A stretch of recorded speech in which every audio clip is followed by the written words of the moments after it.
നമസ്കാരം ഡോക്ടർ ഷൂയുടെ പുതിയൊരു വീഡിയോയിലേക്ക് എല്ലാവർക്കും സ്വാഗതം. നമ്മളിന്ന് പറയാൻ പോകുന്നത് ഹൊറിസോണ്ടലായിട്ട് ഷൂട്ട് ചെയ്ത് അതായത് വൈഡായിട്ട് ഷൂട്ട് ചെയ്തൊരു വീഡിയോനെ വെർട്ടിക്കലായിട്ട് അതായത് റീൽസിന് വേണ്ടിയുള്ള രീതിയിലേക്ക് അങ്ങനെ കൺവേർട്ട് ചെയ്യാം. അതായത് നമ്മൾ ഫുൾ എഡിറ്റ് ചെയ്ത് കഴിഞ്ഞു, വൈഡായിട്ടുള്ള വീഡിയോ ഫുള്ളായിട്ട് എഡിറ്റ് ചെയ്ത് കഴിഞ്ഞു. ഇനി അതിനെ റീൽസ് ആക്കി മാറ്റണമെങ്കിൽ വലിയൊരു എഫേർട്ട് ഒന്നും എടുക്കാതെ ഒറ്റ ക്ലിക്കിൽ കൺവേർട്ട് ചെയ്യാനുള്ള ഒരു എഫക്റ്റ് പ്രീമിയർ പ്രോയുടെ അകത്തുണ്ട്. അതെങ്ങനെയാണെന്ന് നോക്കാം അല്ലേ. അതിന് തന്നെ ഞാനൊരു ഒരു വീഡിയോ ടൈം ലൈനിലേക്ക് ആഡ് ചെയ്യാണ്. ടൈം ലൈനിലേക്ക് ആഡ് ചെയ്യുമ്പോൾ വൈഡായിട്ടുള്ളൊരു സീക്വൻസ് ഇവിടെ ക്രിയേറ്റ് ആവും അല്ലേ. ഇനി നമുക്ക് വേണ്ടാത്ത ഭാഗങ്ങൾ കട്ട് ചെയ്ത് ഒഴിവാക്കണം അല്ലേ. അപ്പം ഞാനിവിടെ നിൽക്കുന്ന ഒരു സീനോട്ടാണ് വേണ്ടത്. അപ്പോൾ അവിടുന്ന് ബാക്കോട്ടേക്ക് ഞാൻ ട്രിം ചെയ്ത് കളഞ്ഞു. പിന്നെ മുന്നോട്ടേക്ക് ഏകദേശം ഇത്രയും മതി എന്ന് കരുതുക. അവിടുന്ന് മുന്നോട്ടേക്കും ട്രിം ചെയ്ത് കളഞ്ഞു. നമുക്കിവിടെ റേസർ ടൂൾ എടുത്ത് കട്ട് ചെയ്ത് ഡിലീറ്റ് ചെയ്ത് കളിക്കേണ്ട കാര്യമൊന്നുമില്ല അല്ലേ. ഈസി ഷോർട്ട് കട്ട്സ് ഉണ്ട്. അപ്പോൾ നിങ്ങൾക്ക് അതേപോലെ ഈസി ആയിട്ട് കട്ട് ചെയ്യാനും എഡിറ്റ് ചെയ്യാനൊക്കെ പഠിക്കണമെങ്കിൽ നമുക്ക് വെബ്സൈറ്റ് ത്രൂ ഒരു പെയ്ഡ് കോഴ്സ് ഉണ്ട്. Da Vinci resolve, premier pro, FCP എല്ലാത്തിൻ്റെയും ക്ലാസ് ഉണ്ട്.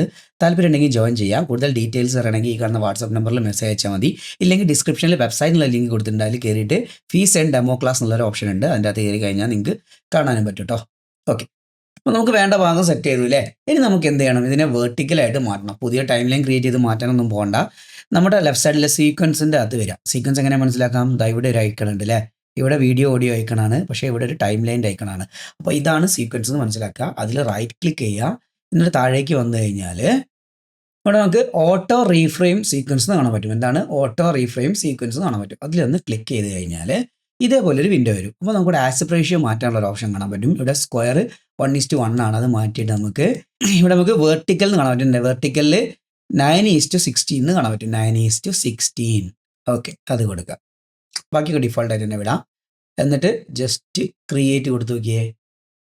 ഇപ്പോൾ അനലൈസ് ചെയ്യും. എന്നിട്ട് ഇപ്പോൾ കൂടി ജമ്പ് ആയതുകൊണ്ട് അതിൻ്റെ വീഡിയോ ഇതൊന്ന് പ്ലേ ചെയ്ത് നോക്കിയേ. കണ്ടോ, ഈസി ആയിട്ട് അവർക്ക് എവിടെയാണോ ആളുള്ളത് ഡിക്റ്റേറ്റ് ചെയ്തിട്ട് നമുക്ക് റീൽസ് ആയിട്ട് ക്രിയേറ്റ് ചെയ്ത് തരാൻ പറ്റും. ഈസി വേ അല്ലേ.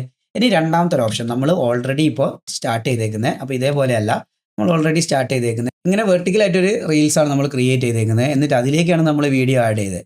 അപ്പോൾ ഇവിടെ എന്താണ്, നമ്മൾ എന്നെ കാണുന്നില്ല അല്ലേ. എന്നെ കാണുന്നില്ല, ഞാൻ ഉള്ളോട്ടേക്ക് ആയി പോയിട്ടുണ്ട്. ഇങ്ങനെയുള്ള സമയത്ത് നമുക്ക് എന്ത് ചെയ്യാമെന്ന് അറിയാം. നേരെ ഇവിടെ വന്നിട്ട് എഫക്ട് പാനൽ ഓൺ ചെയ്യാം. ഇതിൽ വന്നു കഴിഞ്ഞാൽ എഫക്ട്സ് കാണാൻ പറ്റില്ല. എഫക്ട്സ് ഓൺ ചെയ്ത് കഴിഞ്ഞാൽ ഇവിടെ ഒരുപാട് എഫക്ട്സുകൾ കാണാം. നമുക്ക് ഒരു രീതിയിലല്ല പല രീതിയിലും എടുക്കാം കേട്ടോ. അതിൽ ഏതെങ്കിലും രീതിയിൽ എടുക്കുക. സംഭവം എഫക്ട്സിൻ്റെ അകത്ത് വന്നു കഴിഞ്ഞിട്ട് ട്രാൻസ്ഫോം എന്ന് കാണാൻ പറ്റും. ട്രാൻസ്ഫോമിൻ്റെ അകത്ത് ക്ലിക്ക് ചെയ്ത് കഴിഞ്ഞാൽ അതിൻ്റെ അകത്ത് ഓട്ടോ റീഫ്രെയിം എന്ന് കാണാൻ പറ്റും. എവിടെയാണ് വീഡിയോ എഫക്ട്സിൻ്റെ അകത്ത് താഴേക്ക് വന്നു കഴിഞ്ഞാൽ ട്രാൻസ്ഫോം കാണാൻ പറ്റും. എന്താണ് ട്രാൻസ്ഫോം? അതിന് അണ്ടർലൈൻ നമുക്ക് ഓട്ടോ റീഫ്രെയിം കാണാം. അത് ജസ്റ്റ് ഡ്രാഗ് ആൻഡ് ഡ്രോപ്പ് ചെയ്ത് കഴിഞ്ഞാൽ അത് റീഫ്രെയിം ചെയ്യും. ഞാൻ വേണ്ടാത്ത ഭാഗങ്ങളൊക്കെ കട്ട് ചെയ്ത് ഒഴിവാക്കി. എന്നിട്ട് എന്ത് ചെയ്യാം, ഓട്ടോ റീഫ്രെയിം ഇവിടേക്ക് ഡ്രാഗ് ആൻഡ് ഡ്രോപ്പ് ചെയ്ത് കൊടുത്താൽ മതി. ഓൾറെഡി ചെയ്തിട്ടുണ്ട്. അതിൻ്റെ സെറ്റിങ്സ് അവിടെ ഉണ്ടാവും. ജസ്റ്റ് അനലൈസ് കൊടുത്തു കഴിഞ്ഞാൽ കിട്ടാത്ത ഭാഗം കിട്ടും കേട്ടോ. ഞാൻ പോകുന്ന വഴിക്ക് ക്യാമറ മൂവ് ആയതുകൊണ്ടതാ ഞാൻ ഇങ്ങനെ പോവുകയാണെങ്കിൽ ക്യാമറ എൻ്റെ കയ്യേക്ക് മൂവ് ആയി വരുന്ന പോലെ ഒരു എഫക്റ്റ് കിട്ടും കേട്ടോ. അടിപൊളിയായില്ലേ. അപ്പോൾ ഇത് രണ്ട് രീതിയിൽ നമുക്ക് വേണമെങ്കിൽ ചെയ്യാം. അപ്പോൾ ഇങ്ങനെയാണ് നമ്മൾ ഹൊറിസോണ്ടലായിട്ട് അതായത് വൈഡായിട്ട് ഷൂട്ട് ചെയ്ത ക്ലിപ്പിനെ വെർട്ടിക്കലായിട്ട് റീൽസ് ആക്കി മാറ്റുന്നത്. അപ്പോൾ ഇതേപോലെ ഈസി ആയിട്ടും ഡൗട്ടുകൾ ക്ലിയർ ചെയ്തുകൊണ്ടും പഠിക്കാൻ ആഗ്രഹമുള്ളവർക്ക് വെബ്സൈറ്റ് കോഴ്സിലോ അല്ലെങ്കിൽ ലൈവ് ക്ലാസ്സിലോ ജോയിൻ ചെയ്യാം. ബാക്കി ഡീറ്റെയിൽസ് ഒക്കെ ഈ നമ്പറിൽ വാട്സപ്പ് ചെയ്താൽ അയച്ചു തരാം. ഇല്ലെങ്കിൽ ഡിസ്ക്രിപ്ഷനിലുള്ള വെബ്സൈറ്റ് ലിങ്കിൽ കയറി കഴിഞ്ഞാലും കാണാൻ പറ്റും കേട്ടോ. ഈസി അല്ലേ. അപ്പോൾ ഈ വീഡിയോ നിങ്ങൾക്ക് ഇഷ്ടപ്പെട്ടെങ്കിൽ മസ്റ്റായിട്ടും ചാനൽ സബ്സ്ക്രൈബ് ചെയ്യുക, വീഡിയോക്ക് ലൈക്ക് തരിക, ഇഷ്ടപ്പെട്ടെങ്കിൽ ഒരു കമൻറ്റ് ഇടുക. അടുത്തൊരു വീഡിയോയിൽ കാണുന്നവരെ ബൈ.